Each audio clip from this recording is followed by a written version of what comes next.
Thursday, July 30th, 1914, 9:46 in the morning.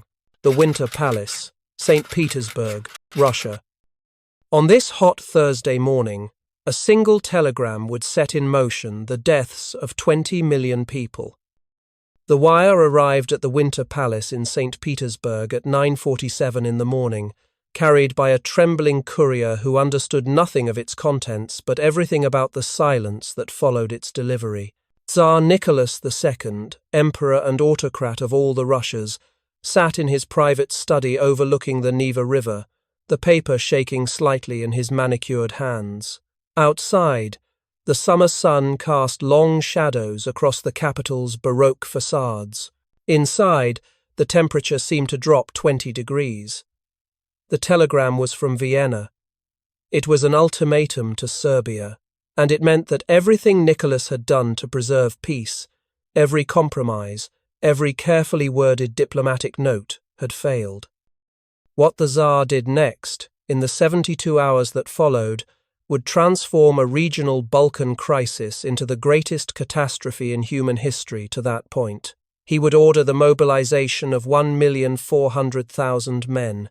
He would set the Russian Empire on a collision course with the German war machine, and he would do it all while believing, until the very last moment, that war could still be avoided. This is the story of how Russia's partial mobilization became total, how a defensive measure became an act of aggression, and how the largest army in Europe stumbled into a war it was utterly unprepared to fight. It is a story of miscalculation and momentum, of railway timetables that became more powerful than emperors, and of the terrible moment when everyone realized that the machine, once started, could not be stopped. Nicholas Romanov had never wanted to be Tsar. His father, Alexander III, had died suddenly in 1894, leaving the 26-year-old heir to rule over 170 million subjects spread across 1/6 of the world's land surface. In his diary that night, Nicholas had written words that would prove prophetic. "I am not prepared to be Tsar. I never wanted to become one. I know nothing of the business of ruling." 20 years later, those words had become his epitaph long before his death. The crisis had been building since June 28th, when a Serbian nationalist named Gavrilo Princip had fired 2 shots into the bodies of Archduke Franz Ferdinand and his wife Sophie in the streets of Sarajevo. For 32 days, Europe had watched as Austria-Hungary, backed by Germany, prepared its response. Diplomats shuttled between capitals. Newspapers speculated. The stock markets fluctuated wildly, but most people, including those in positions of power, believed that somehow, as had happened in previous Balkan crises in 1908 and 1912 and 1913, the great powers would find a way to step back from the brink. They were wrong. On July 23rd, Austria-Hungary delivered an ultimatum to Serbia so harsh, so deliberately unacceptable, that even the German Kaiser Wilhelm II, upon reading it, remarked that it eliminated every reason for war. The note demanded that Serbia suppress all anti-Austrian propaganda, dissolve nationalist organizations, remove officers and officials deemed objectionable by Vienna, and most provocatively, allow Austrian officials onto Serbian soil to participate directly in the investigation and suppression of the conspiracy that had killed the Archduke. It was a document designed to be rejected, and Serbia's response, delivered at 5:58 in the evening on July 25th, 2 minutes before the 48-hour deadline expired, rejected just enough of it to give Austria exactly what it wanted, a pretext for war. In St. Petersburg, the news arrived like a thunderclap. Russia's foreign minister, Sergei Sazonov, received the Serbian reply at his office in the Singer building at 7:15 in the evening. He read it once, then again, his face draining of colour. He immediately summoned the French ambassador, Maurice Paleolog, who arrived within the hour. The 2 men sat in Sazonov's oak-panelled office as the summer twilight faded outside, and they spoke in voices barely above whispers, as if saying the words too loudly might make them more real. "This means war," Sazonov said. "If Austria attacks Serbia, we cannot stand aside. We cannot." Paleolog, representing France, Russia's closest ally since 1894, nodded slowly. "France will fulfill its obligations under the alliance," he said, the words carefully chosen, each one a small stone added to the cairn of inevitability. But what obligations exactly? The Franco-Russian alliance was a defensive pact designed to counter the threat of German aggression. Serbia was not part of that alliance. Austria was not Germany. The legal and moral ground was murky at best. Yet Sazonov, and the military men who would soon join him, spoke as if Russia's course was obvious, inevitable, written in stone by history and honor. The reality was far more complex and far more tragic. Russia's commitment to Serbia was not primarily about Slavic brotherhood or treaty obligations. It was about prestige, about the psychology of great power politics, about the humiliation Russia had suffered in 1908 when Austria had annexed Bosnia and Herzegovina, and Russia, too weak after its catastrophic defeat in the Russo-Japanese War, had been forced to back down. Russian Foreign Minister Alexander Izvolsky had been humiliated on the international stage.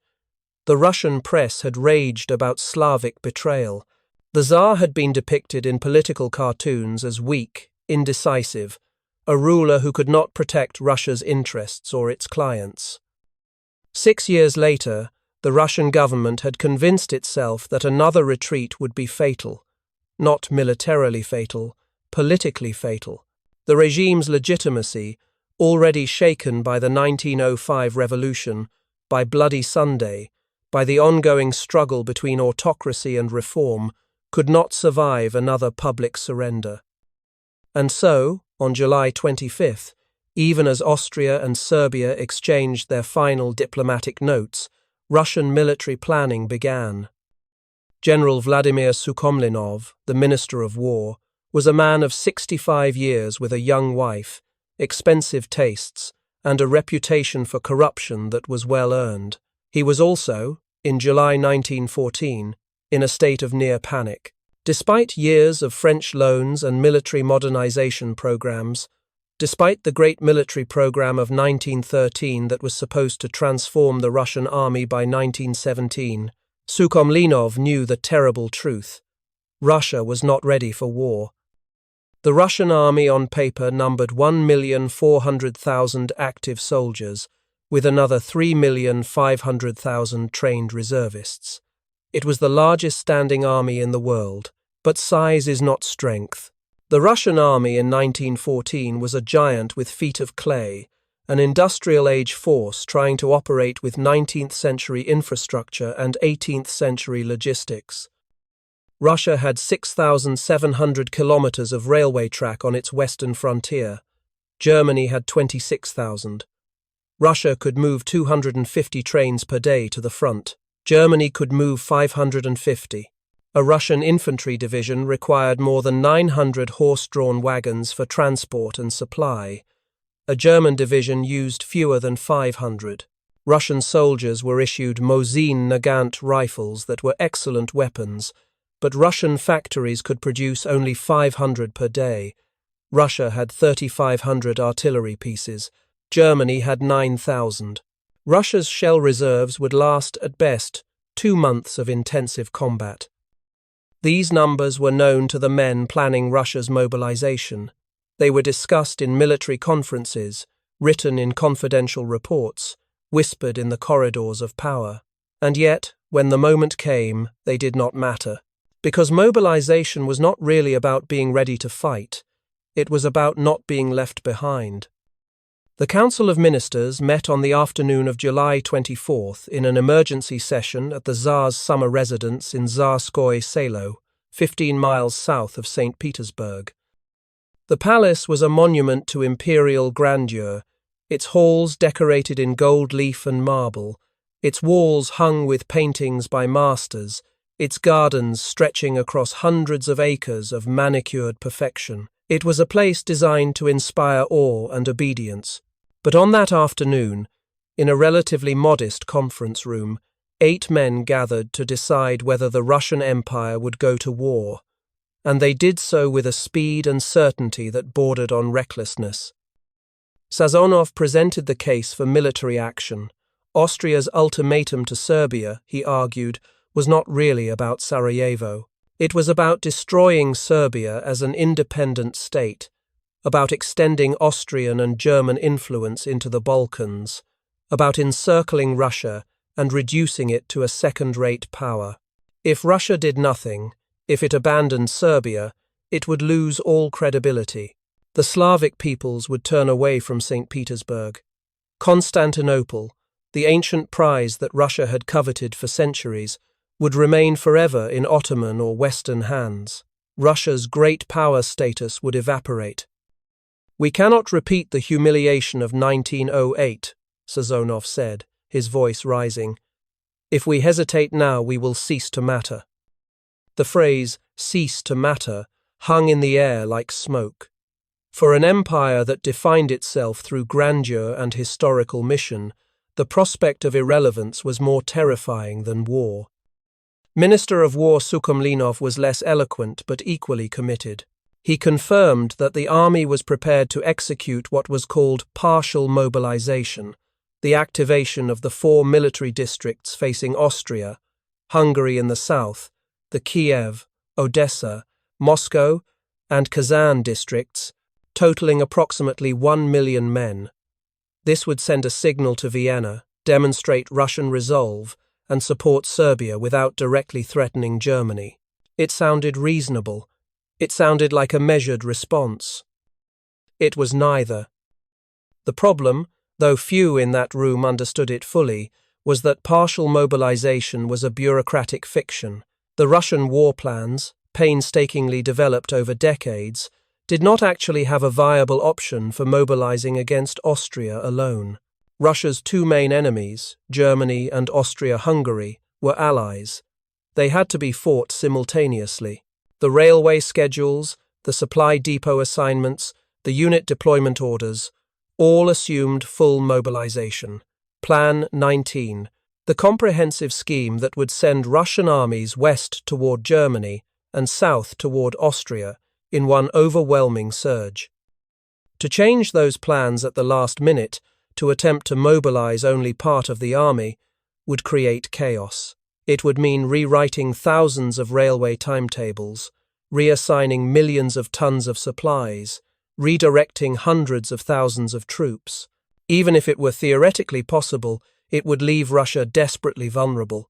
If Germany decided to mobilize in response to Russian partial mobilization, and Russia was caught in the middle of reorganizing its forces, the result could be catastrophic. General Nikolai Yanushkevich, the chief of the General Staff, knew this. So did his deputy, General Yuri Danilov. But in the Council of Ministers meeting on July 24th, neither man spoke clearly about the implications. Perhaps they thought the politicians would not understand. Perhaps they themselves believed that Germany would not intervene in an Austro-Serbian conflict. Perhaps they simply did not want to be the ones to say that Russia's options were either surrender or total war. The Council voted to recommend partial mobilization to the Tsar. Nicholas received their recommendation that evening. He was 46 years old, a slight man with a neat beard and gentle eyes, a devoted husband and father who spoke fluent English and French, who loved taking long walks and playing with his children.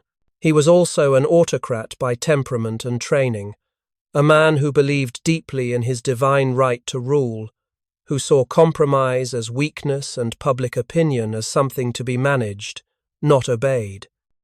But on this issue, Nicholas hesitated. For years he had maintained a personal correspondence with his cousin, Kaiser Wilhelm II of Germany. They wrote to each other in English, signing their letters Willy and Nicky, exchanging family news and political gossip. The relationship was complicated, they were rivals as much as relatives, but it represented a thin thread of personal connection between the 2 great empires. On the night of July 24th, Nicholas decided to pull on that thread.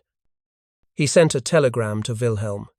"In this most serious moment, I appeal to you to help me. An ignoble war has been declared upon a weak country. The indignation in Russia shared fully by me is enormous. I foresee that very soon I shall be overwhelmed by the pressure brought upon me and be forced to take extreme measures which will lead to war. To try and avoid such a calamity as a European war, I beg you in the name of our old friendship to do what you can to stop your allies from going too far." The telegram was sent at 1:05 in the morning on July 25th. Wilhelm received it later that day at the Neue Palais in Potsdam. His response came quickly, a mixture of sympathy and evasion. "I am exerting my utmost influence to induce the Austrians to deal straightly to arrive to a satisfactory understanding with you. I confidently hope you will help me in my efforts to smooth over difficulties that may still arise." It was the language of diplomacy, which is to say the language of illusion. Wilhelm was not exerting his utmost influence. Germany had encouraged Austria's hard line towards Serbia. Wilhelm had personally given what would later be called the blank check, assuring Austria that Germany would support it even if Russia intervened. The Kaiser's telegram to Nicholas was a stalling tactic, a way to keep Russia uncertain while Austria prepared its assault. On July 28th, Austria-Hungary declared war on Serbia. The news reached St. Petersburg at 11:30 in the morning. Within minutes, the Russian Foreign Ministry was in controlled chaos. Sazonov sent urgent messages to the Tsar, who was at Peterhof, another imperial palace on the Gulf of Finland. The message was simple and stark. The time for hesitation had passed. Russia must mobilize. But mobilize how? Partial or full? That question, seemingly technical, would decide the fate of Europe.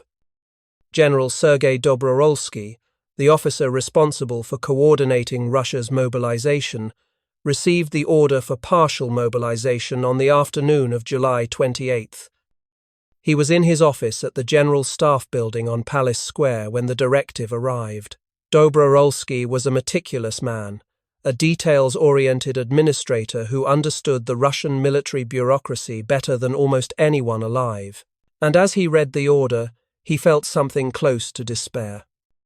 Partial mobilization was possible, technically.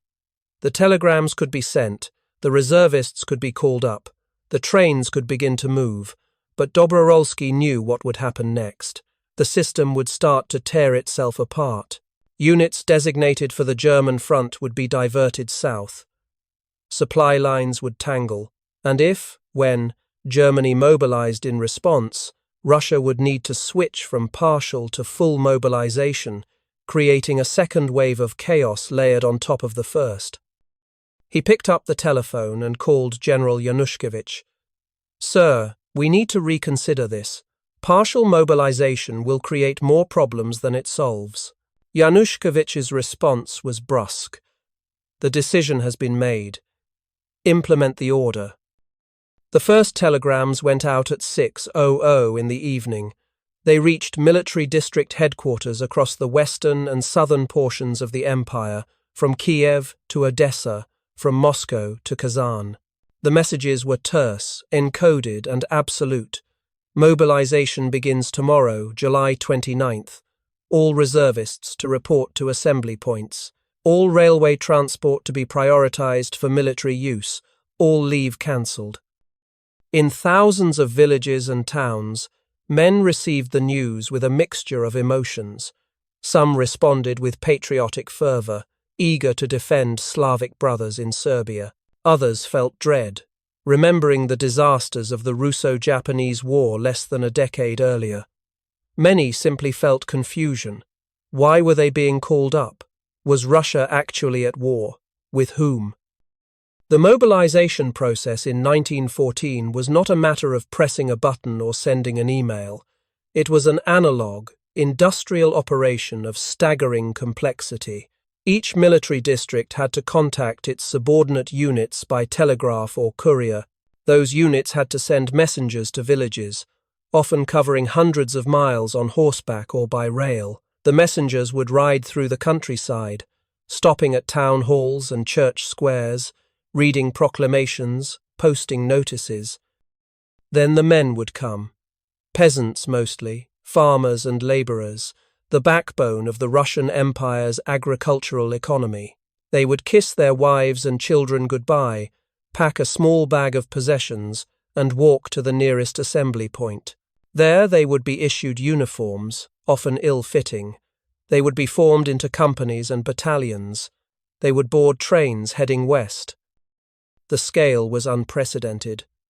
In the first 3 days of partial mobilization, more than 800,000 men were set in motion. The railway system, already stretched thin by normal commercial traffic, began to groan under the weight. Freight trains were sidelined. Passenger service was cancelled.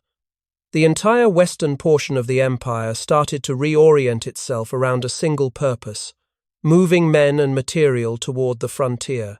And then, on July 29th, everything changed again. That morning, Kaiser Wilhelm received intelligence reports confirming that Russia had begun mobilizing. His initial reaction was outrage. He felt betrayed by Nicholas, his cousin, who had promised in their telegrams to work for peace. Wilhelm convened his military advisers. They told him what he already knew. Germany's war plan, the Schlieffen Plan, was designed for a two-front war against France and Russia. It assumed that France would be defeated quickly, within 6 weeks, before Russia could fully mobilize. The plan was rigid, timetable-driven, and dependent on speed. If Russia was already mobilizing, Germany could not afford to wait. Every day of delay would allow Russia to move more troops west, to strengthen its frontier defenses, to negate Germany's advantage in mobilization speed. Wilhelm sent an ultimatum to St. Petersburg: cease all military preparations or face war with Germany. The telegram arrived at the Russian Foreign Ministry at 9:00 in the evening.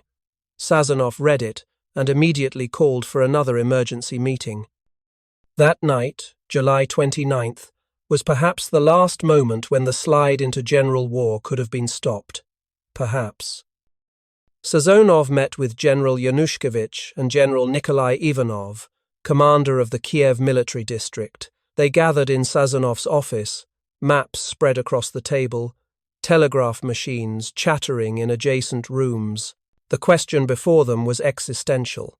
Should Russia comply with Germany's ultimatum and halt mobilization, or should it escalate to full mobilization, accepting that war with Germany was now inevitable? Yanushkevich laid out the military reality. If we stop now, and Germany does not, we will be defenseless. If we continue with only partial mobilization, and Germany mobilizes fully, we will be even worse off. Our only option is full mobilization. Sazonov hesitated. He was a diplomat, not a soldier. He understood that full mobilization meant war. Germany would not tolerate Russian armies massing on its frontier.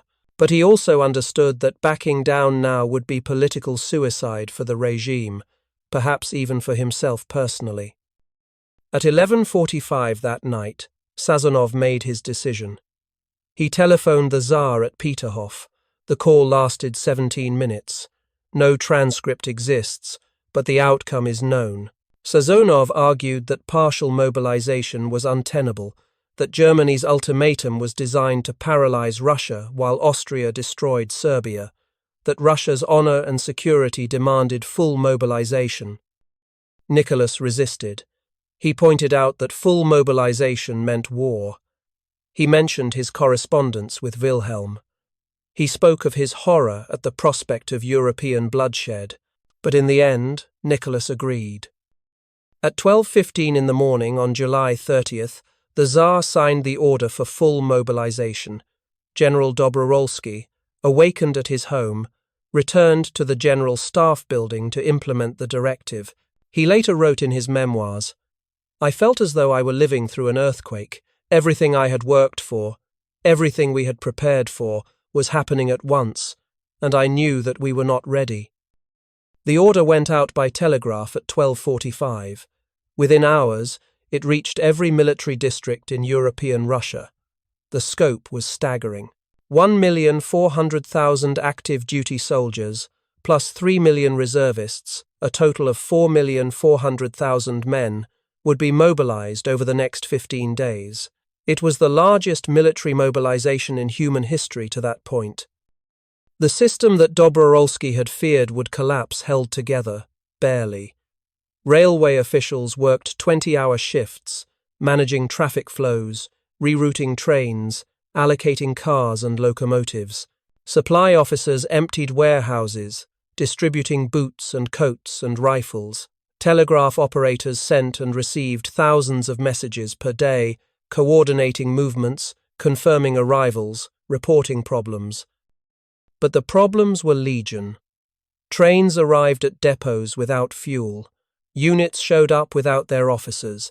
Weapons were distributed without ammunition. Horses, critical for transport and artillery, were requisitioned from farms but often arrived lame or sick. The logistical strain began to show within 48 hours, and the trains kept rolling west. On July 31st, Germany declared a state of imminent war and sent a 12-hour ultimatum to Russia: demobilize or face war. The ultimatum expired at noon on August 1st. Russia did not reply. At 5:00 in the afternoon, Germany declared war on Russia. 2 days later, on August 3rd, Germany declared war on France, Russia's ally. On August 4th, Germany invaded Belgium, triggering Britain's entry into the war under the terms of the 1839 Treaty of London that guaranteed Belgian neutrality. Within a week, all the great powers of Europe were at war. The crisis that had begun with 2 pistol shots in Sarajevo had metastasized into a continental catastrophe, and at the heart of it, the catalyst that had transformed a Balkan conflict into a world war was Russia's decision to mobilize. The armies that Russia sent west in August 1914 were massive, brave, and doomed. On August 17th, 2 Russian armies crossed into East Prussia as part of a premature offensive designed to relieve pressure on France. The First Army, under General Pavel Rennenkampf, advanced from the east. The Second Army, under General Alexander Samsonov, pushed from the south. Between them, they fielded more than 350,000 men. The plan was simple: catch the Germans in a pincer movement, crush their forces in East Prussia, and open the road to Berlin. What happened instead was one of the most complete military disasters in modern history. The Battle of Tannenberg, fought between August 26th and 30th, saw Samsonov's Second Army encircled and annihilated by German forces under Generals Paul von Hindenburg and Erich Ludendorff. Russian casualties exceeded 170,000 men, including 92,000 taken prisoner. Samsonov himself, overwhelmed by despair and humiliation, walked into the forest and shot himself in the head. At the subsequent Battle of the Masurian Lakes, Rennenkampf's First Army was routed, losing another 125,000 men. Within 2 weeks of crossing into East Prussia, Russia had lost more than 250,000 soldiers. The grand offensive had failed catastrophically, and it was just the beginning. Over the next 3 years, Russia would mobilize 15 million men. 5 million would be wounded. Nearly 2 million would be killed. The economy, already fragile, would collapse under the strain. Food shortages would lead to bread riots. Military defeats would erode confidence in the Tsarist government. And in February 1917, revolution would sweep away the Romanov dynasty that had ruled Russia for 300 years. Nicholas II, the Tsar who had hesitated, who had tried to use personal diplomacy to avert catastrophe, who had ultimately signed the mobilization order that set the machine in motion, would abdicate on March 15, 1917. 17 months later, he and his entire family would be executed by Bolsheviks in the basement of a house in Ekaterinburg. their bodies thrown down a mineshaft and burned with acid to prevent their identification. In 1968, a Soviet historian named Alexander Guchkov, grandson of one of the ministers who had attended the council meeting in July 1914, was granted access to newly declassified archives from the First World War. He spent 6 months reading through documents, telegrams, memoranda, railway schedules, casualty reports. He was particularly struck by a letter written by General Dobrorolski in 1926, during his exile in Paris. Dobrorolski, by then an old man haunted by what he had witnessed, wrote, "We mobilized because we were afraid of being left behind. We mobilized because we believed the other side was mobilizing. We mobilized because the plans said we must. And once we began, we could not stop. The machines we had built to protect us became our masters. We thought we were in control. We were not. The timetables were in control. The railway schedules were in control. The logic of mobilization was in control. And none of us, not the Tsar, not the generals, not the ministers, none of us had the courage or the wisdom to step off the track before the collision." Guchkov closed the archive folder and sat in silence for a long time. Outside, the streets of Moscow hummed with traffic, a city rebuilt after the devastation of the Second World War, a city that had learned the price of miscalculation. He thought about the telegram that had arrived at the Winter Palace on July 30th, 1914. He thought about the men who had made decisions in rooms decorated with gold and marble, men who believed they were acting rationally, defending their nation's interests, preserving their honor. And he thought about the 20 million dead. The Russian mobilization of July 1914 was not the sole cause of the First World War. Austria-Hungary's aggression against Serbia, Germany's blank check to Vienna, France's desire to reclaim Alsace-Lorraine, Britain's commitment to Belgian neutrality, all these factors contributed to the catastrophe. But Russia's decision to order full mobilization was the pivot point, the moment when a regional crisis became inevitable continental war. It was a decision made in the belief that not acting would be more dangerous than acting. It was a decision made under pressure, with incomplete information, guided by assumptions that turned out to be false. It was a decision that, once made, could not be reversed. Historians have debated for more than a century whether Russia's mobilization was a